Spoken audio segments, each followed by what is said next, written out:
You're listening to the Muddling Through podcast. Well, thanks for coming on, Vince. Thanks for having me. Yeah, happy to have you. First time on a podcast? Yes, actually it is. Do you listen to a TV thing before, but I haven't. Okay. What a podcast? What was that about? My chiropractor invited me to something that he was doing a series with local cable. Okay. And I gave my 2 bits worth. All right, fair enough. Was it? Did you catch the bug, as it were? Did I catch the bug? Yeah, like the entertainment. I could see myself doing this. Well, I think I like this format. Yeah. Because I like to talk. Yeah, no, that's fair.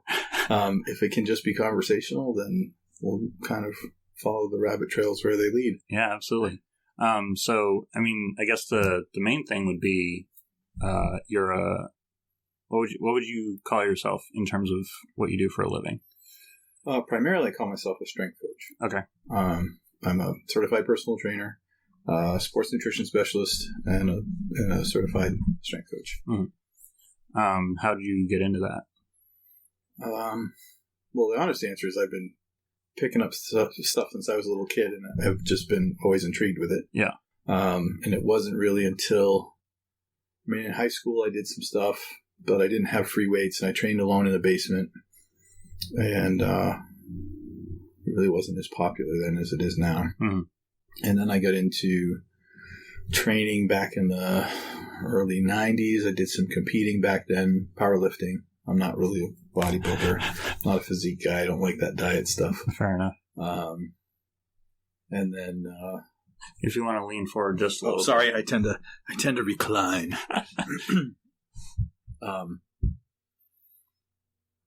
And then in my late 20s or mid 20s, I started training, and then the local gym moved, and I opened a gym here in Rochester. Mm-hmm. And we had a good time for a few years, and then my marriage fell apart. I sold it. Mm-hmm.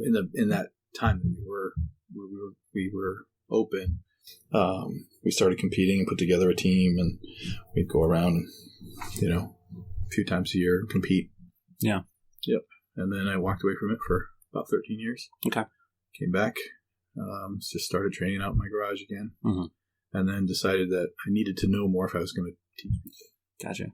Yep. So how'd you go about learning more? Well, I looked at what was available for certifications. I had been kind of studying the sport more, the strength sports, and I've done one strongman event, or not event, but one competition mm-hmm. up in Maine, and that was 9 years ago now. Okay.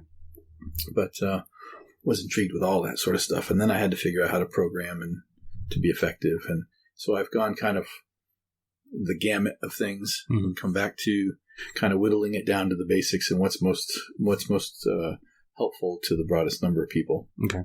And honestly, that comes down to making people stronger. Right. Yeah. So, do you have a philosophy that your gym encompasses? Like, aside from that, do you have some tenets that you kind of preach, or is it more of a just generally kind of working people to, build? Well, yeah, I do have. One is to kind of keep it simple. Mm-hmm. And that comes down to kind of basic human movements. Yeah. Squats, lifts, deadlifts, rows, presses of some sort. And that really makes up the center of what we do. Mm-hmm. And then as a person progresses in their abilities and their adaptation is kind of reached a higher level, we add some other variations of those basic lifts to make it interesting. Oh, we have another guest. We do. Yeah, she doesn't appreciate closed doors. No, they typically don't. That's all right. I know my brother Alex has noticed a lot of benefits from, being able to train with you. And, I keep encountering people who, I guess, go, work out with you that it didn't occur to me would. Yeah. So, and I think, like you were saying, there's a resurgence of fitness and strength. Mm-hmm. I think CrossFit especially is, only gaining in popularity. And I think that largely has to do with, a greater appreciation for, people being healthy, and like a healthier lifestyle, but also kind of the community that you get from that. Yep. So do you want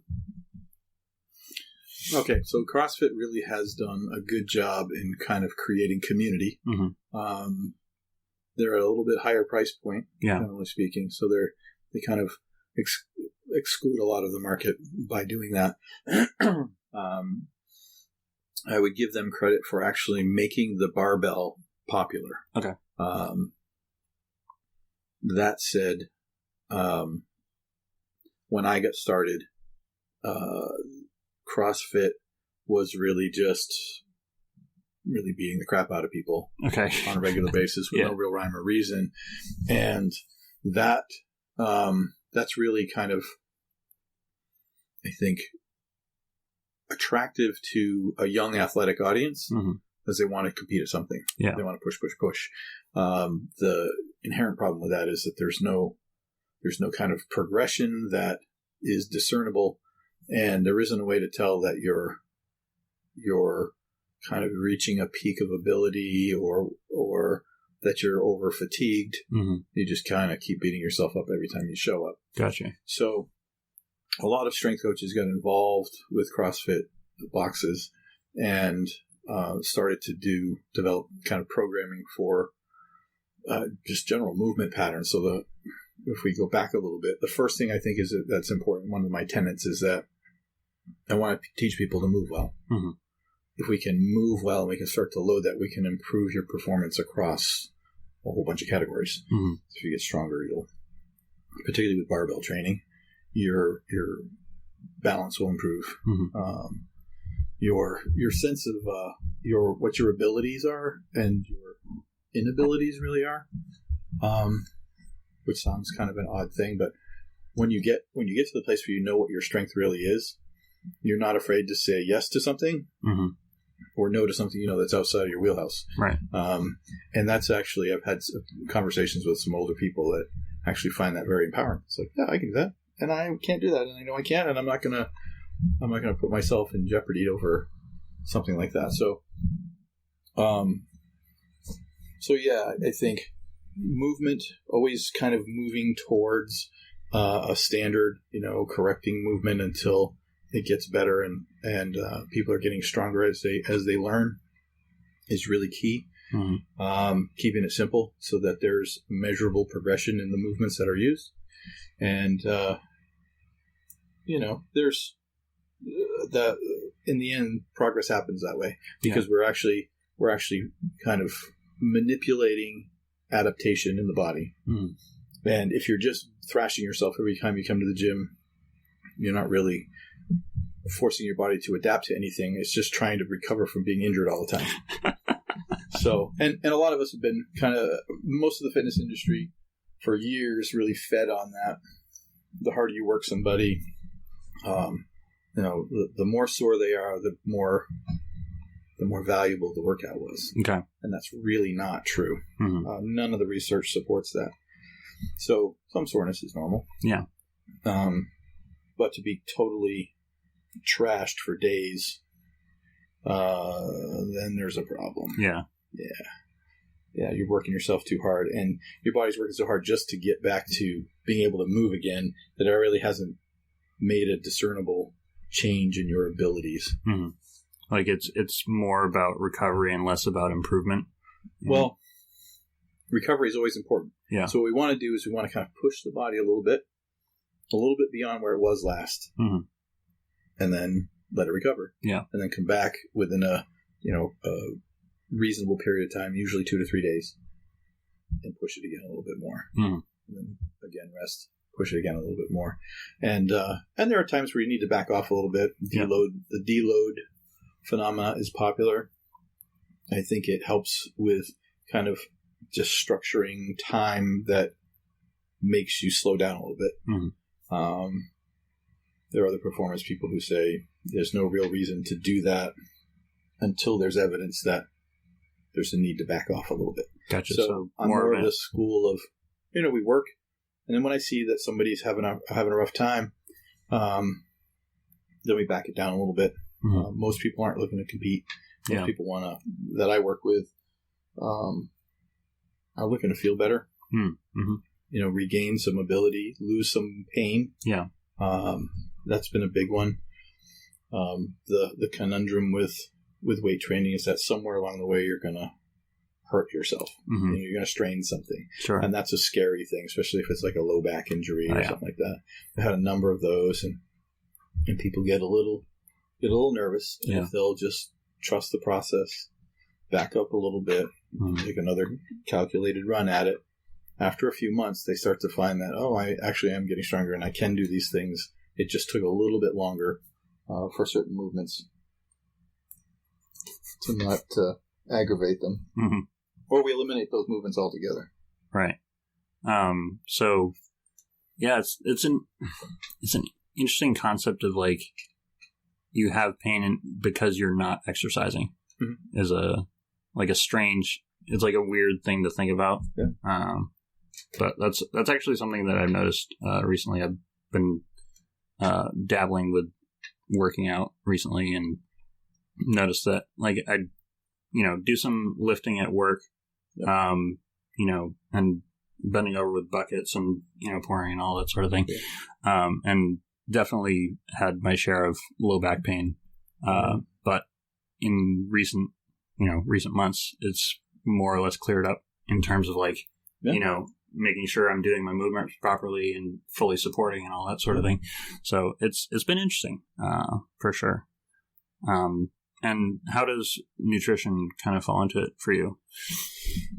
Well, that's really very individual. I talk to people really where their level of interest lies. Mm-hmm. If they want to manage that stuff.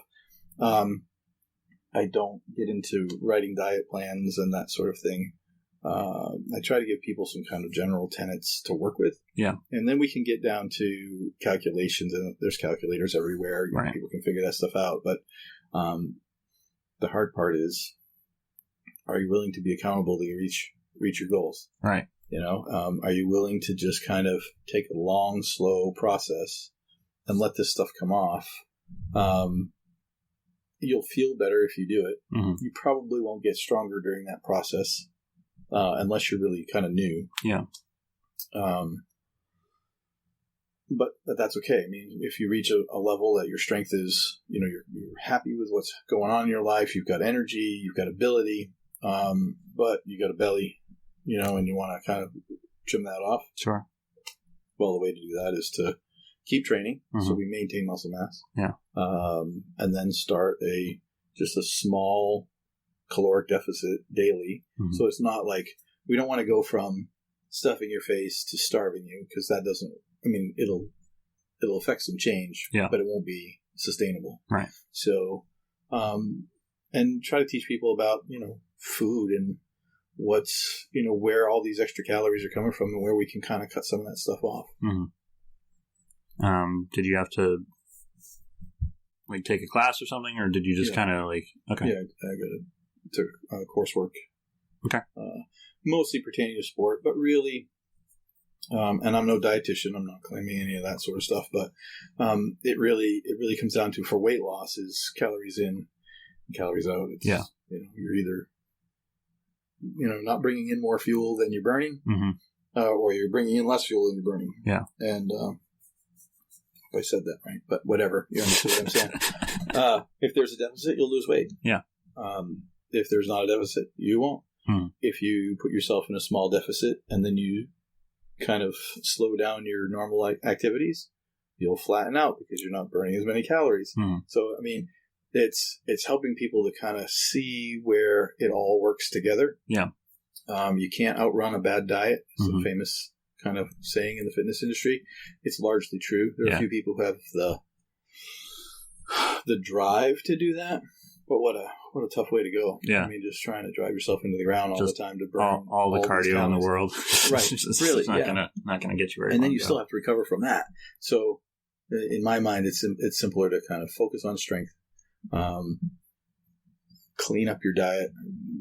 And that really is, to me, give me a food log 3 times during the week. Mm-hmm. You have a complete day, 3 times in a normal week. Don't change anything, but be honest. Mm-hmm. Write everything down.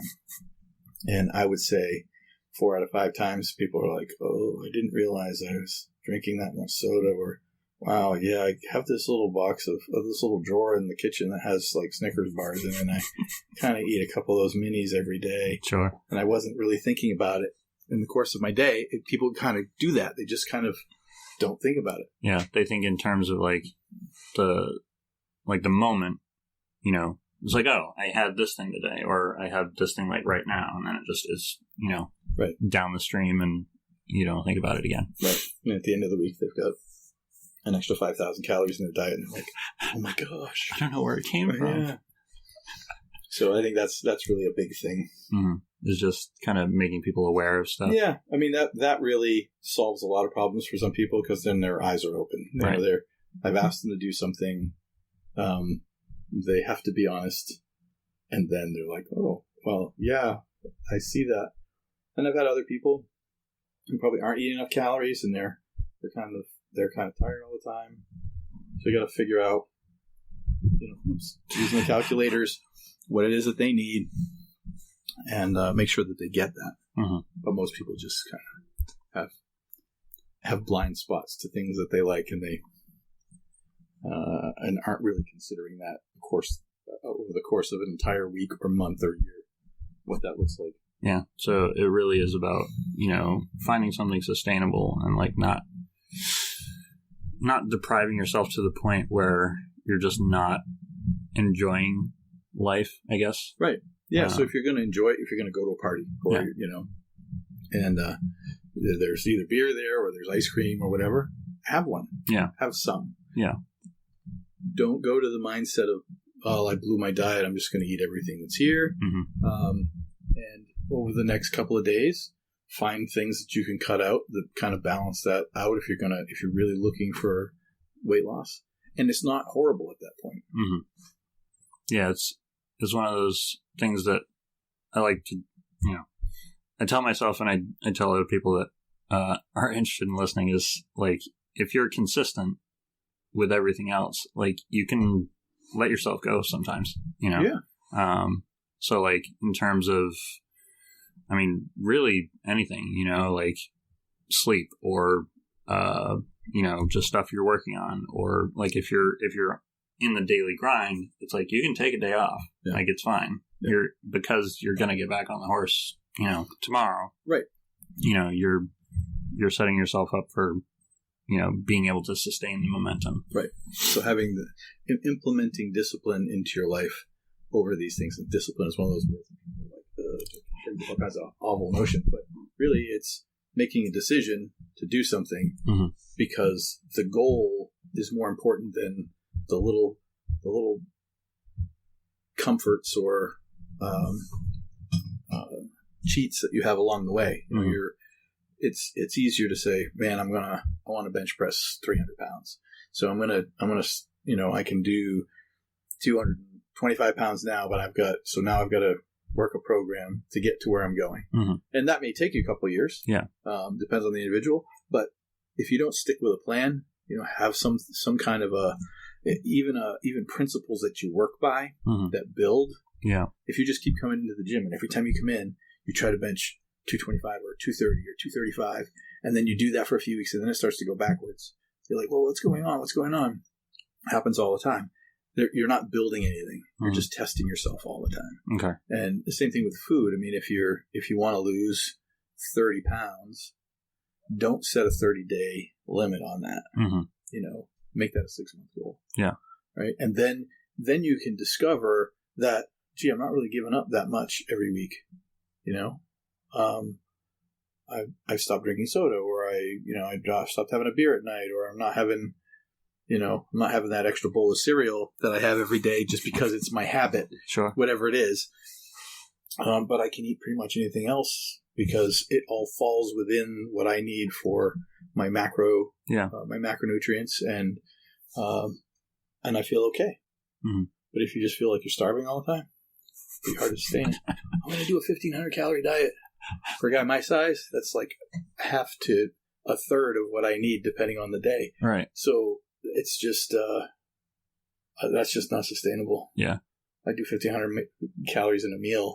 So it's not a way I could lose weight. I couldn't sustain that for very long. Yeah. Personally, I find it difficult to actually get, the amount of calories that I'm supposed to be getting for what I'm trying to accomplish. It is kind of tricky as well because of how my work operates. I'm spending more time in the shop, but I drive, for a living. So I'm on the road around lunchtime, and I don't, you want something that you can eat while you're driving. It's not advisable, but like you kind of. Well, I mean, you can eat a sandwich while you're driving. That's not. Yeah. I mean, if you're 16, that's distracted driving. If you've been driving for 5 years, it shouldn't be. You're gonna be all right. You should be fine. Yeah, I've actually I've been trying to limit my wheat intake, just because some gastrointestinal issues and just trying to sort things out. So sandwiches they're like less of an option than they used to be. Used to have all the sandwiches, but now and I also found that if I ate, like I have an hour drive back from Westbrook, 3 days a week. And I found that if I ate my sandwich earlier in the drive, I would be falling asleep on the way home. Yeah. So you kind of have that to deal with as well. Right. But how do you, is there an easy way, not a shortcut, how do you structure your meals so that you get your caloric intake? I don't really worry about it. Okay. You eat when you're hungry? Yeah. And until you're not hungry? Sometimes. Yeah, I mean, I got a little extra around the middle, and I wouldn't mind losing 20 pounds, but I have some lifting goals that are kind of more important to me right now. Yeah. So when I start to feel like I'm a little sloppy or bloated, I back up a little bit, particularly with like bread intake or whatever, because it's an easy place to cut. Yeah. I can eat a burger without a bun, or I can have a pile of last night I had a pile of pulled pork without a roll, a big sub roll or anything like that. Yeah. So I'm eating a sub roll and cheese. You know what I mean? Like, it just gets bigger and bigger. So, so that's one way I manage it. Getting my protein is tough. Yeah. I should be getting, and you should be getting about a gram per pound of your body weight. So when you're weighing, 240 to 250 pounds, it's a little much. It's a lot of protein. It's a lot of protein. I do feel better when I have enough protein. I do feel better when I have enough calories. Yeah. And that may be as much just my physical or emotional perspective on it. Just the knowing. When I feel full, I feel more powerful. Yeah. You know what I mean? So, I don't have like a meal plan. My son is doing, meal prep at the beginning of the week, and they have all these little plastic containers with their protein and their carbs and their veggie in there. And that's great. I mean, I've been through that too. Sure. And I may do it again if my goals change. Yeah. But right now I put my money down on another contest, so I've got to train towards that end, and then maybe in the spring. Now who all have you trained for contests? Who have I trained? Yeah. Oh, let's see. We have, because your son does. My son, his girlfriend Emma, our 77-year-old lady who's competing with us. All right, Mary Jo, a woman in her 60s, also competing with us. We've got people from 14 to 77 years old. Yeah. And we have 9 people on this team this year. Oh, all right. To December. Yeah. That's so pretty cool. Yeah. Yeah, it is. It's really cool. We had 4 at the last one. It really depends on who's available and when the contest is coming out, how that affects their personal schedules. So, yeah. yeah, I mean, back in 92 and 93, we had anywhere from 4 to, I want to say there was 10 guys at one point that we had on our team. Mm-hmm. Yeah. So that's been fun. It's really cool to have, people training towards the same end. It would be nice if we could actually all schedule our training sessions pretty much together or in 2 groups, so that we could have that kind of synergy going on. But it's pretty hard to get everybody to line up. Yeah, scheduling becomes a real challenge. The more people, the more challenging it gets. Yeah. Like it compounds almost. Yeah. And Zach's, he's set some records, right? In his Caleb, sorry, yeah, that's right. Yeah, Caleb has 7.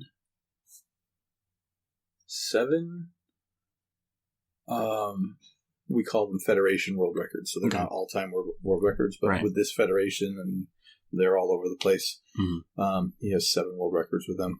Emma has 7. Wow. And then some of our older people, because as we get older, there's fewer people who are doing this. Yeah. The field thins a little bit. Sure.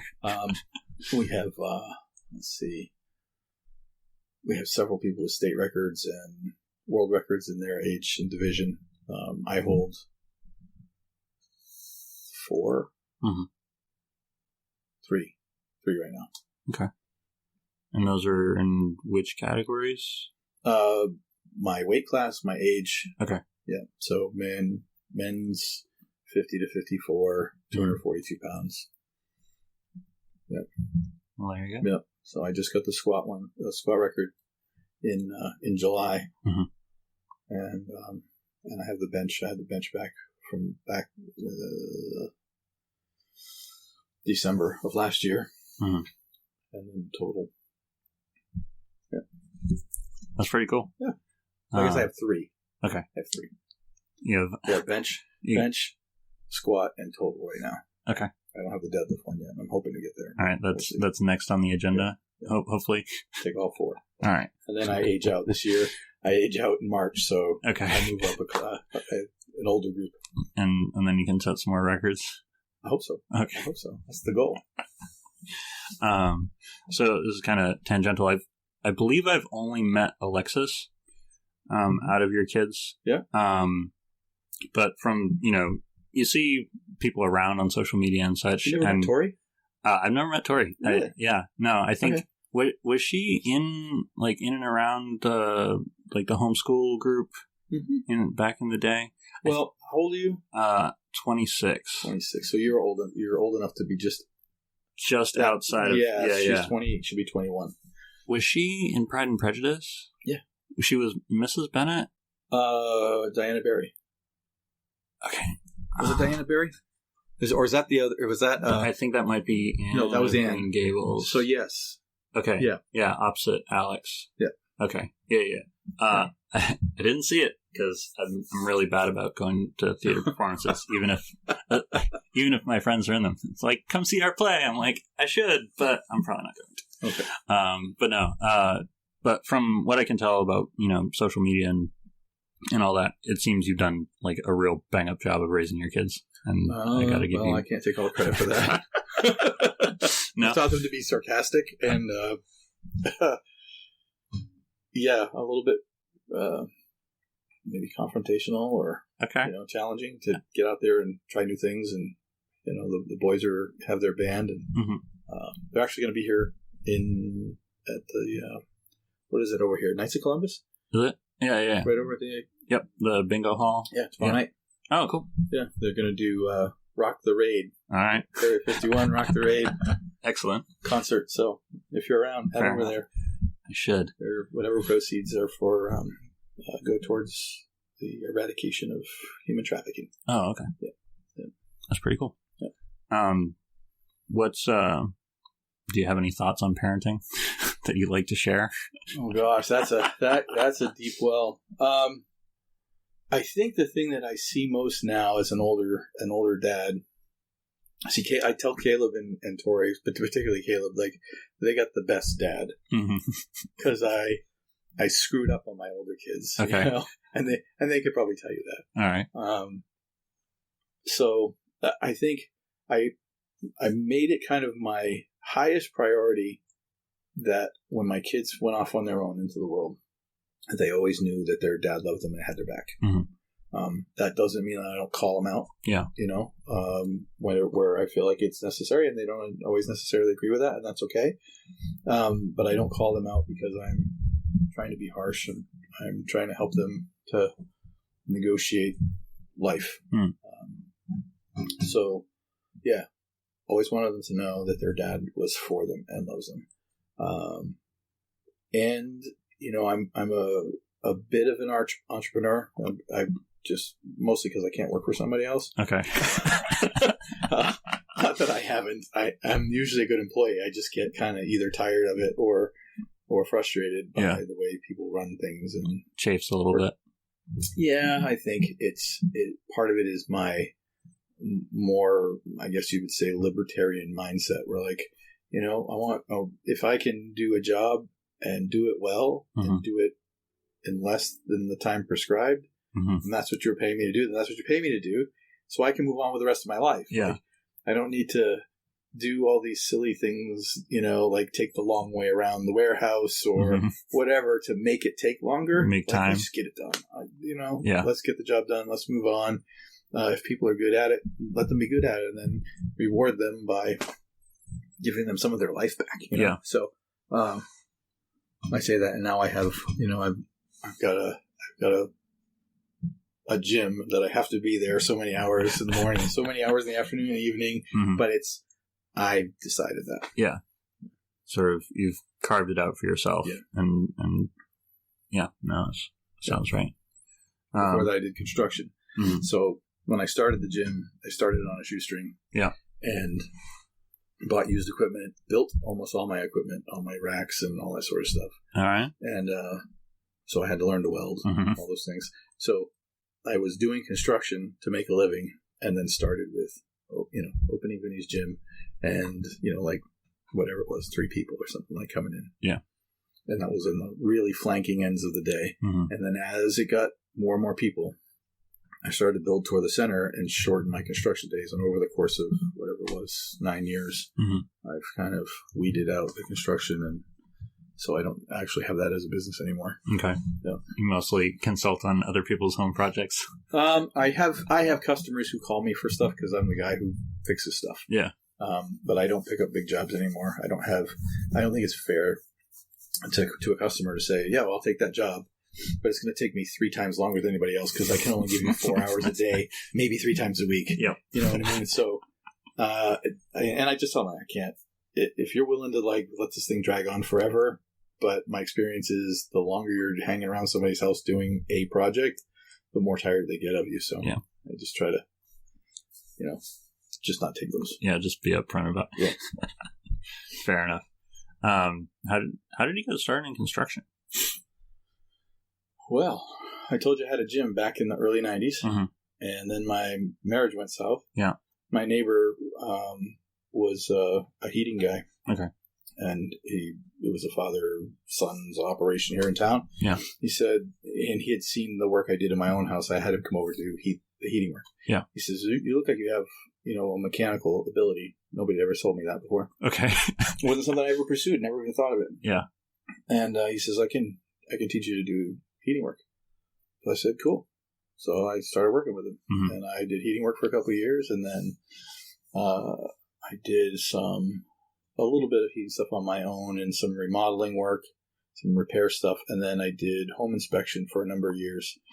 And I had done stuff when I was a kid with my dad, household projects and stuff. So I had I touched on a lot of different things. I did have a construction job out of high school for about a year. So I had some experience. I was good with inspections. I did that for a while. And then the market got hot and I was like, well, I'm jumping out. And started doing spec houses, as well as, all my other stuff. And a spec house is just speculative. So you use your own money, build a house, and hope it sells. Oh, okay.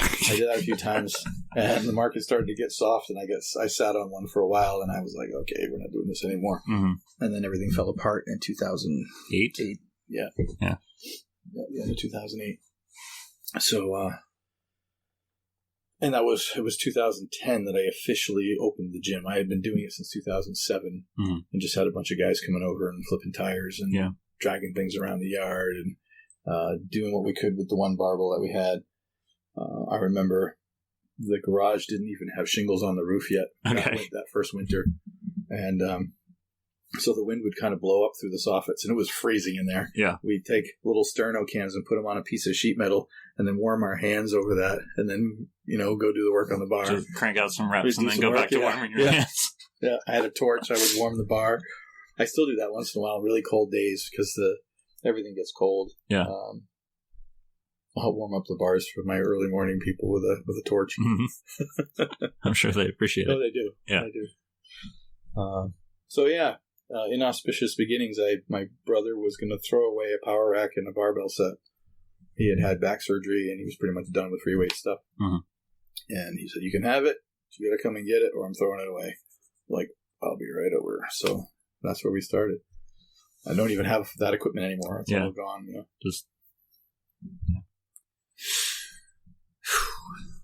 Life's funny, isn't it? It is. Lots of twists and turns. In 54 years, there's been a lot of those. Yeah. Didn't expect to find yourself here? Maybe? I don't know. I mean, did I expect to find myself here? I think when I was younger, I didn't expect to make it this long. Okay. How far did you expect to make it? I'm glad I'm here. Well, I mean, I kind of partied when I was young, and I was kind of a hard driver. Things that I was going to do, and I pushed myself really hard when I was training when I was younger. Again, didn't really understand the concept of adaptation and how to do that in such a way that it was kind of constant and manageable and less inclined to injury. I just really beat the heck out of myself to get where I wanted to go. And I did reach some decent goals back then, but it cost me. I mean, I still have issues with my right shoulder from back in those days, and some other things, other falls and whatnot that have jacked me up a bit. I'm squatting now more than I did back in my 20s. So that's pretty cool. Yep. I think you just keep pressing. I think the part of the secret of living well is being engaged in the process and finding things to keep your mind sharp, keep your body honed, problems to solve, engagement with people. Yeah. All that stuff's real important. We have a gathering in our home that's kind of our church. We left the regular church 10 years ago this year. Okay. And we still have people who we've out survived the typical house church. Most people who leave the church because they're disgruntled or whatever, and then they're going to do it on their own, and then it kind of falls apart. I think we were kind of called to do it. We didn't know what that meant. We just kind of stepped in and started doing it, and then people kind of were coming in and seeing what we were doing, and still going to their churches, but like felt more connected with us. And so we've had a number of, everything kind of goes through cycles and generations. So when we started off, we ended up with like this whole group of like young 20-somethings just kind of getting started in life, and they come over and eat a meal and cause a ruckus, and it was great, Yeah. And then they grew up. They started to have families of their own, and so things changed. Yeah. And then we had some families kind of in our own peer group, and kind of gave us a better foundation, of kind of solid people with some wisdom and been around a bit. It wasn't just us. And then, and now one of those families is moving away. But, life happens, stuff, they're feeling called to go south, and other people have moved on because of other things that are going on, things they're learning and going off into the world to do. So we're kind of in a little bit of a trough here, but we just kind of keep going. But engagement with people. So we have community. I train, so obviously I'm interested in how my body is functioning. Mm-hmm. And then, I'm always kind of studying and, looking at evaluating how other people do what I do and how can I do it better? What does research say when, where I can get that kind of solid research information. Mm-hmm. So do you have people do you have kind of resources that you go to see like what's up and coming, or do you just kind of... Yeah, I think I've been very fortunate. So like anything, as the deeper in you go, the more fragmented you find that there's like kind of ideas of how to do things and what works and what doesn't. And then there's the research, there's the evidence-based people who are just very much about, well, the evidence says this. And it does. But here, who did they evaluate and what did they evaluate and how pertinent is it to my, my old cranky body or, the old cranky bodies of the older people that I work with? Like, how does that affect them? Yeah. So yeah, there's all kinds of things swirling through my head all the time about, recovery modalities. Are they effective? Research says they're junk because they don't actually fix anything. Mm-hmm. But in the moment, they actually help resolve people's pain, help them move better, feel a little like takes their fear levels down. If it does those kind of things, if it helps you psychologically, well, then you're able to progress again. Mm-hmm. So if you just stay in pain and fear and don't try something different to try to alleviate some of that stuff, then at least in the short term, then I don't think you've left somebody better off. Yeah. Sorry, is modality something specific? There's a number of different things that people use for pain management. Okay. Some of those things are massage, acupuncture, trigger point therapy, active release therapy. Probably, if you've been in the gyms, you've seen foam rollers and that sort of thing. Mm-hmm. And foam rolling in and of itself doesn't do anything. Okay. Foam rolling used to find trigger points and then do some kind of active release therapy, which is another whole topic. We don't need to get into all that, but can be helpful. Mm-hmm. I've used it a number of times with people, and it's horribly uncomfortable in the process. But afterwards, they're able to move without pain, so we can continue with training. Mm-hmm. They're not just sitting at home debilitated. Right. Pain is one of those things that kind of just knocks people out of the ring so easily, and yet most of it is manageable, and I can teach people how to do stuff to manage their pain themselves. Mm-hmm. And then it just becomes, kind of the yippy dog next door. It's like, it's harmless. It's just got a lot of bark and not a lot of bite. So then they can be like, yeah, my back's bothering me, or my hip, or my knee. And then we start to work around the areas that we know are typical problems for them. They work through it, and they're right, back under the bar working again. So then they're retraining their nervous system to move properly through good patterns, and then it goes away. So it's not that it solved it; it didn't cure anything. Mm-hmm. What it did was it gave them enough margin to be able to move, and then get back to training so that things were fine after that. Yeah, like allowed the process to work itself out rather than continuing to aggravate the injury. Yeah. Okay. So, and that's taken a lot of trial and error, and working with physical therapists and chiropractors over the years. I've learned a ton of stuff that's really helpful in getting people. And if it's out of my wheelhouse, I just refer them out. Mm-hmm. Yeah. Okay. I follow a YouTuber called Jeff Cavalier. Yep. He does Athletics, and a lot of his stuff is pain related. How to, work around. I guess not work around, but what sort of exercises or stretches or whatever to deal with certain types of pain, which I think is like, super helpful, especially if you don't have a resource like yourself to work you through the process. Is right. It's really incredible how much information there is out there, and people just like willing to put everything like, here's what I know, like, here, have at it. Hope it helps you out. Right. Yeah, it's great. It's great. And then, but the The downside to that is that it's not vetted ahead of time. Well, I don't want to say that necessarily, because I think most of what I see are people who really are trying to help. Mm-hmm. And I think sometimes it's, you can find 10 different things to solve your knee pain. Yeah. Okay. Which one do I use? Right. And well, I stretched it and it didn't work. Okay. So do something different. Mm-hmm. You know where to look. Like, I have, having worked with so many people with so many different things, I just like, okay, they say, oh, this hurts right here. And I'll go over and we'll prod around mm-hmm. and find something that seems to be totally unrelated. Mm-hmm. And then they're like, oh, wow, it's better. Yeah. I can move better. That doesn't hurt so much. Or it's gone. All right. Then let's squat. Because the purpose you're being here is to get stronger. Yeah. We're just going to untangle some of these little knots.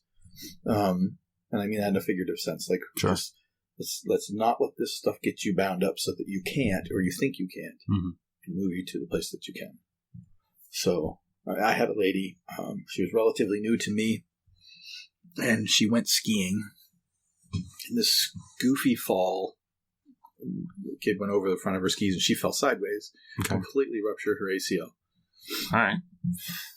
Right. So then she's like, oh, I just got started training. What am I going to do? And, I'm going to wait to see the doctor. I said, I want you to come into the gym next week, regular time. Just come in. I just want to see how you move and what's going on. Mm-hmm. And so she did. And we started. I said, well, let's move a little bit. Let's try a few things. We started really, really slowly. And I said, I think that she had like surgery 3 months out. I said, I think I can have you deadlift 200 pounds before you go to surgery. All right. And you'll be squatting during this time too.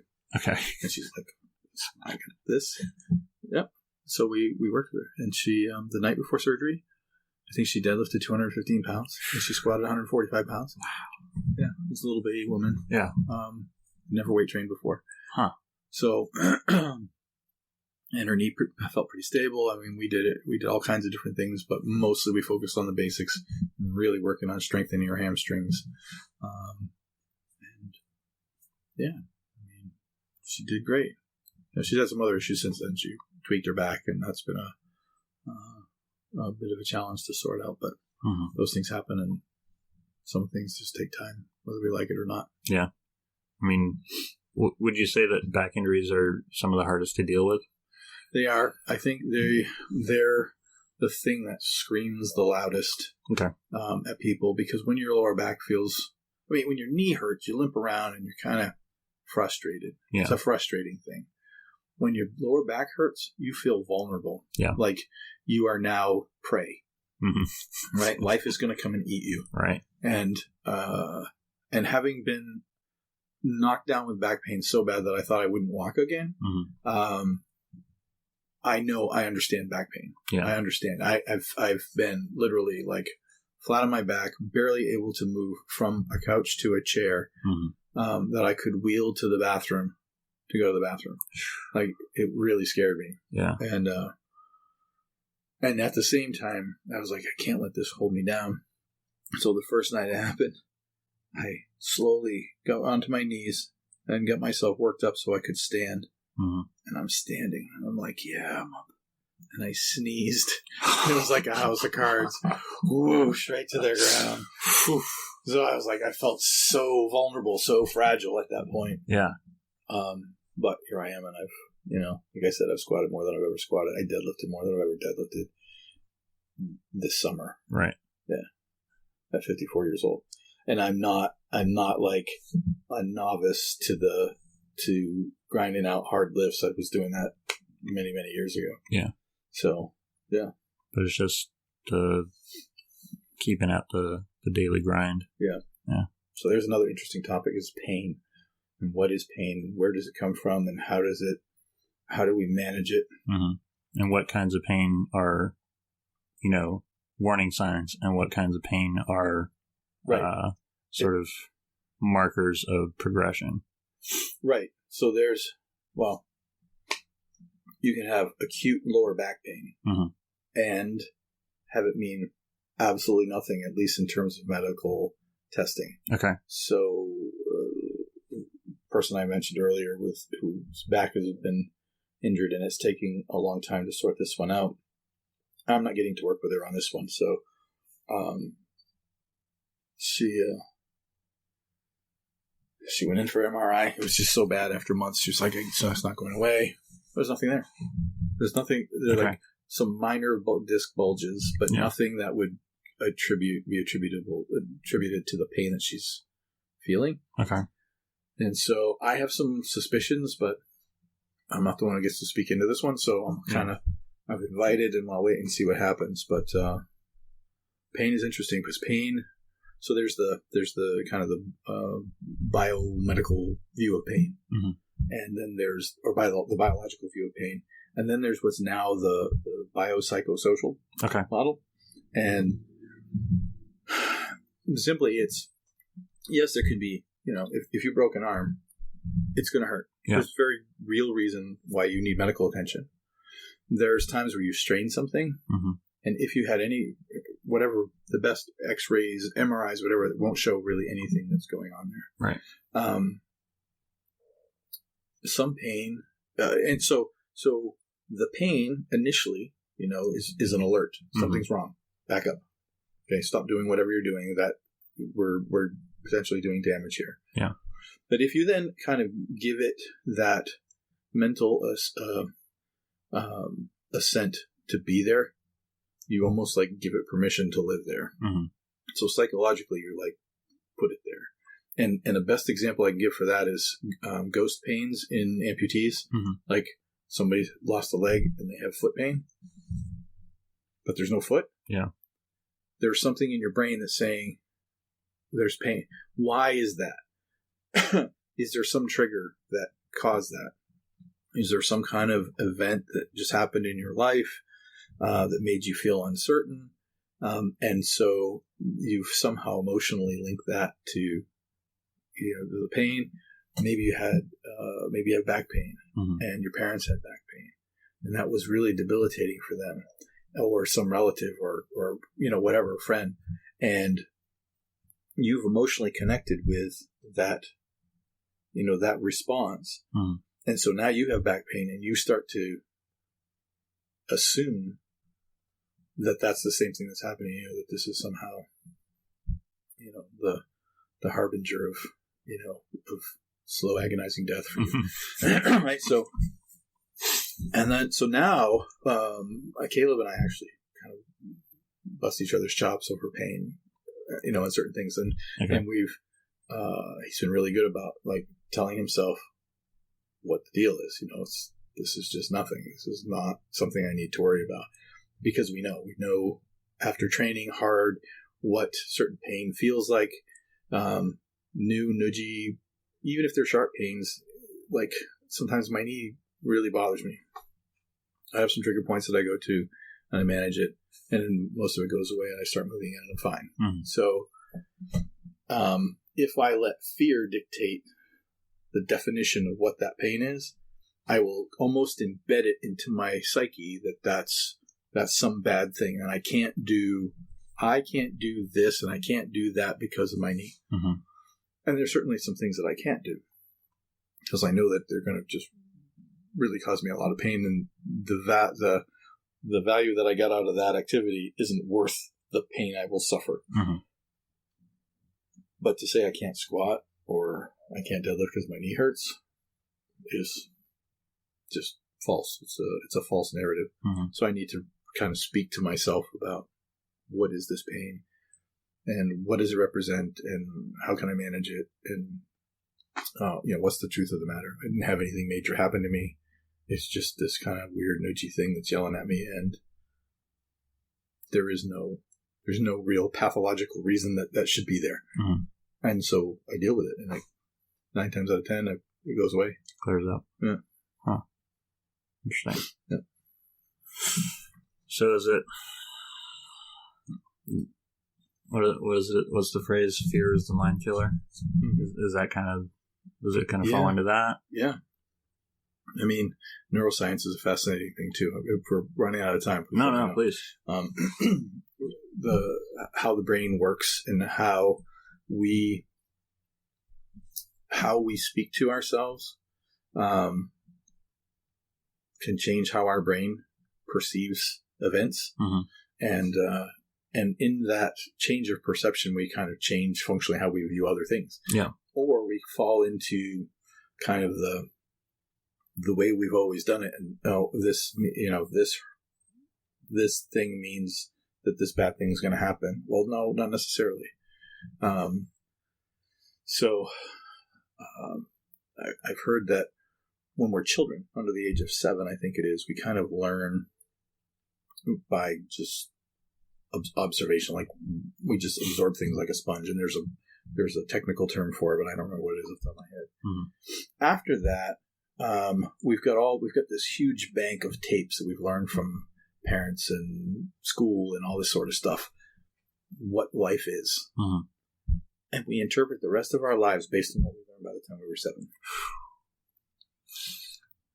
Right. I mean, I don't know about you, but I don't particularly trust the judgment of a 7-year-old. Okay.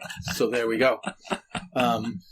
So the way we unlearn that, or the way we relearn, is by repetition, by actually, kind of putting in new information and then dwelling on that and repeating that and believing that and acting on that, so that we change that trajectory.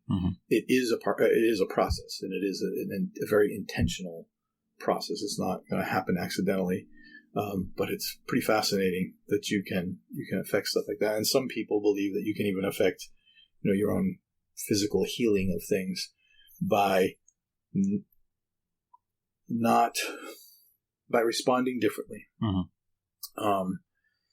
So a simple example, and this has nothing to do with healing, but are you familiar with Simon Sinek? Sounds familiar. Yeah, if you look him up on YouTube, he's all over the place.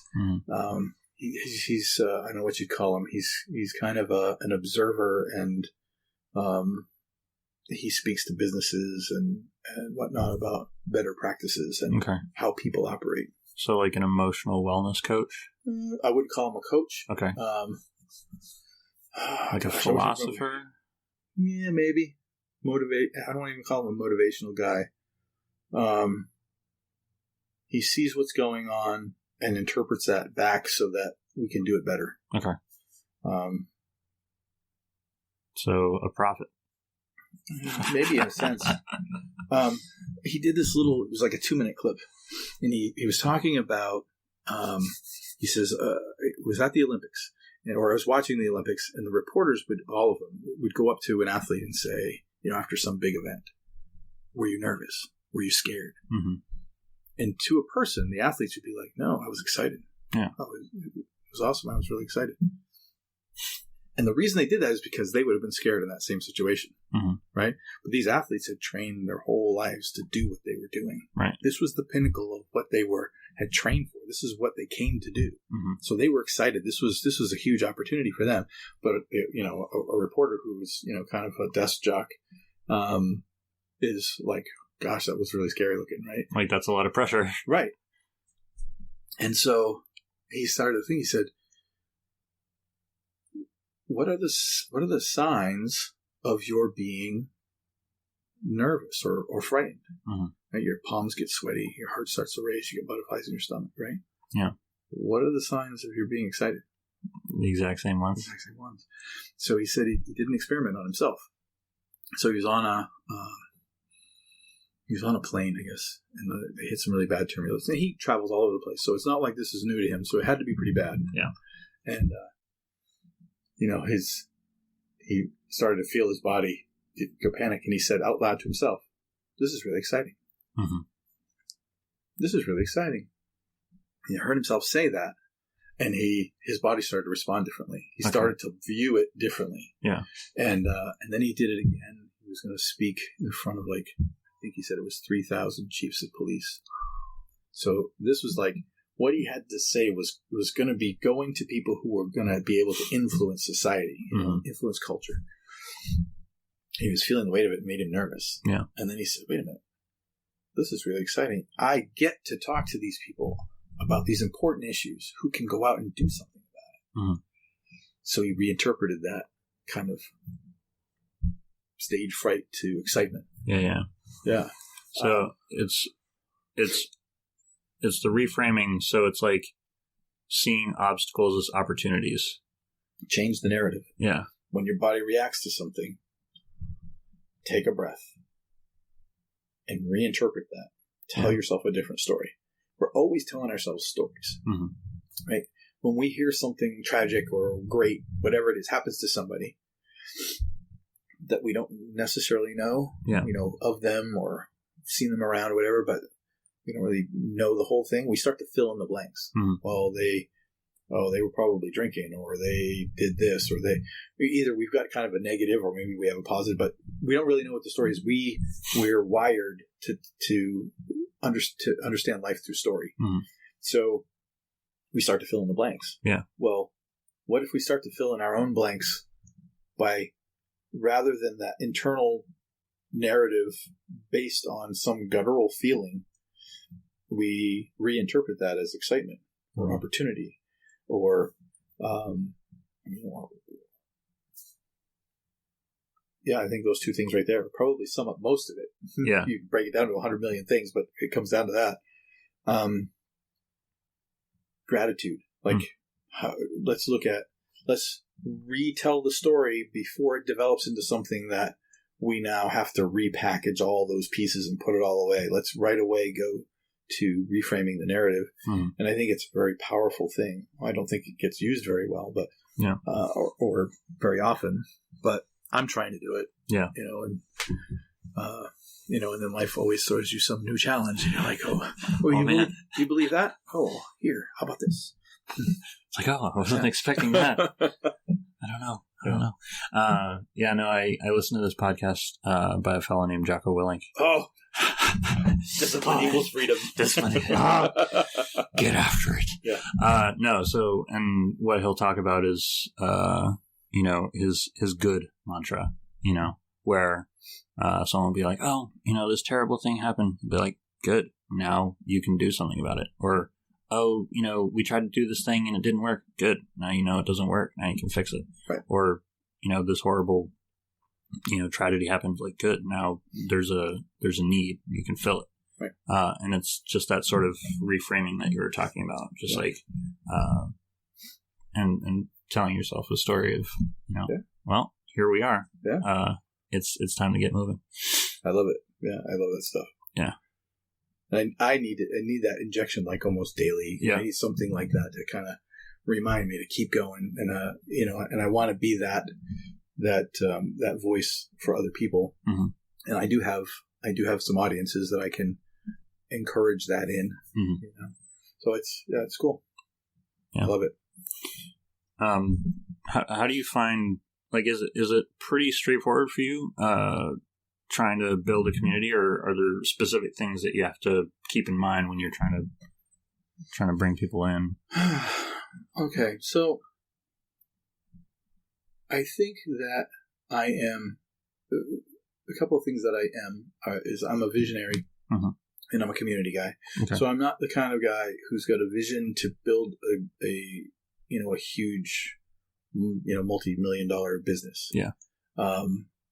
I want to build something that serves people and that builds relationship with them. Yeah. So I think I'm extremely relational in that regard. So I want to see people connected. I want to be able to take people who felt like they were kind of disconnected and kind of wandering and not knowing what to do next, and help them to, the lifting is a great one, because when somebody starts to feel strong in their own body, their mind starts to brighten up again.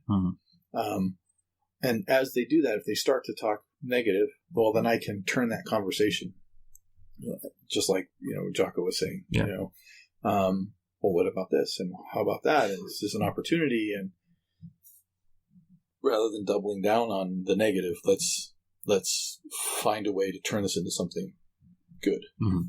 So, I think a lot of things that start off as good vision and have great momentum. The managers and the bean counters and the organizers all come in and squeeze the life out of it. And that's my opinion. And that's I also understand that the people who have those gifts actually make things run better and more efficiently. And so it's tough to find the balance of it would be cool to have a business that was, very financially successful. But I don't, I'm not the guy who does that piece of it. Yeah. I'm the guy who gets people together. Yeah. And I guess you can't have one without the other. I think you can have a bunch of people who are just happy to be where they're at together, and life has meaning because of that. Right. If it doesn't ever become something huge, a big church, a big business, whatever. But if you try to do something from a template, it's always somebody else's kind of vision of what that should be, and you're always trying to figure out how to make yourself fit that mold. And I don't think that that's necessarily productive. I think when you've got a lot of people, then having some organizational things is helpful. Yeah. But the kind of what happens at a more organic level where people are really together and known and sharing their ideas and, what's going well and what's not going well and where you can really dig in and make stuff happen. I think it doesn't happen. I think if it's managed and it's structured too much, people kind of keep a couple extra layers of protection. Yeah. Until they feel like there's somebody that they actually trust. They actually trust to share. So I don't know if that answers your question, but that's. I think it does. Do you think the lack of community, do you think there's a significant lack of community going on in our society? Is it? I mean, I imagine if we have a lack of community, it's negatively affecting us. What does the word cult come from? I don't know. Culture. Oh, okay. Right. So there's subcultures everywhere. Okay. Right. So whether it's there's the cult of CrossFit, there's the cult of powerlifting, there's the cult of weightlifting. There's the bro culture. Yeah. In gyms. That's just there. That's just in that part of it. Right. There's yoga culture. There's all these little people who I have identify with each other, and their ideas resonate, even if those ideas don't actually really do anything or go anywhere. Yeah. The belief in that and the connectedness makes community happen. Okay. Because I have so many people coming to me every week. And we do our gathering at home. I don't really see what's going on in the greater community. Okay. I see what's happening kind of in the news and whatever, and you can start to pick out, certain, people make themselves look like a certain group because that's how they want to be connected. And I don't even think that they realize it sometimes. And then, because we all look alike, and we all agree with each other, and we think that you're wrong. So, we're going to yell really loud so you look like us. Yeah. Or, you know what I mean? There's just all these culture wars going on all the time. Right. I think what people really want, deep down, is to feel connected to other people in a meaningful way. That there are people that know them, that they trust and are trusted by,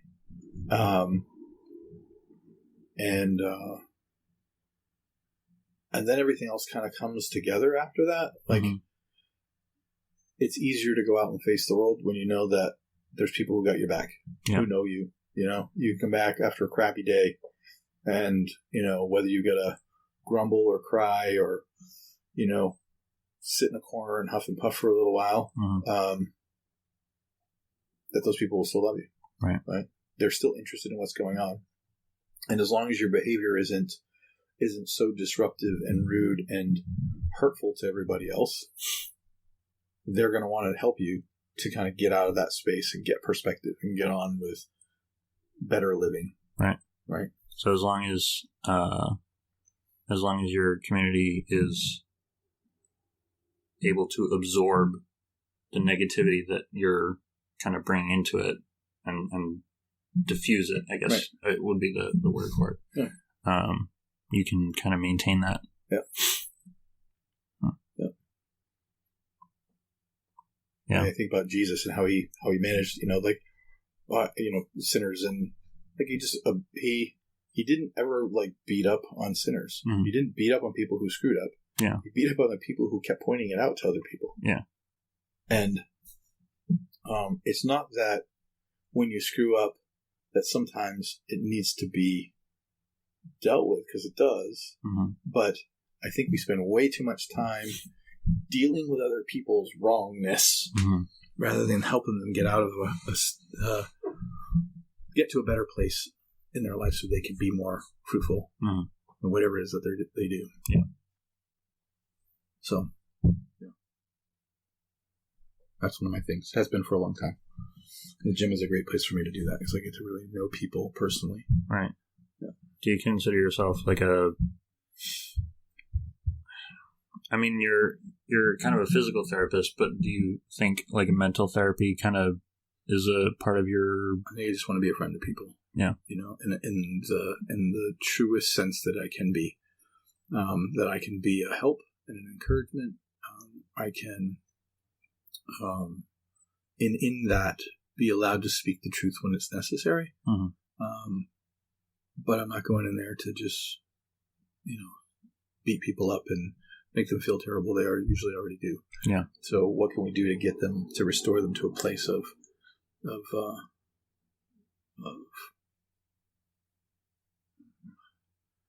happiness isn't the right word, but to be in a better state, to feel like they're okay. They can move on into whatever it is they have to do, that whatever they've done has been forgiven and is being dealt with appropriately. And then there's freedom in that because you're not carrying that baggage around. So just a sense of forward momentum, maybe. Yeah, that they can get back on the upward track, moving towards the things that they want in their lives, the things that they feel like they're meant to be here for. Yeah. Sense of purpose. Yeah. Some meaning. Yeah. And we can all very easily be shipwrecked. Stuff comes along that everything seems to be going great, and then you just get flattened. Like, what happened here? Why did this happen? And when you have a community of people that is there for you, then we have a little thing in our house, a picture of 3 families when our kids were all growing up together, and I think it says friendship multiplies the joy and divides the grief. Like the good times that we had together were just so much more because there were all of us, and we had 9 kids under the age of 9 years old or something like that between the 3 families. It was awesome and chaotic when we were all together.